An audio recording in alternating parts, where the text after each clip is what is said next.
প্রথমেই কাবাকে তৈরি করলো ফেরেশতারা, তারপর তৈরি করলো সাইয়েদনা আদম, ওনার হাত লাগলো। সাইয়েদনা নূহ আলাইহিস সালামের সময় এমন প্লাবন হলো, বন্যা, ফ্লাড, ড্রাস্টিক্যালি ফ্লাড, সব ভেঙে চুরে শেষ, কাবাও শেষ। নূহ আলাইহিস সালাম নেমে আবার বানালেন, এরপর বানালেন ইব্রাহিম আলাইহিস সালাম। পড়েন সুবহানাল্লাহ।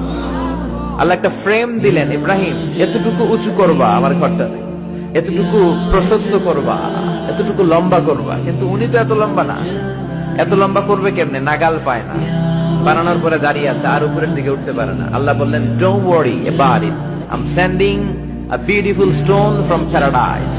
আমি জান্নাত থেকে একটা স্পেশাল পাথর পাঠিয়ে দিচ্ছি ইব্রাহিম, ওইটার উপরে দাঁড়াও, উপরে উঠতে মন চাইলে উঠে যাবে, নিচে নামতে মন চাইলে নেমে যাবে। মাকাম ইব্রাহিম, জান্নাত থেকে আসা ওই পাথর কাবা ঘরের পাশে আজও আছে না নাই?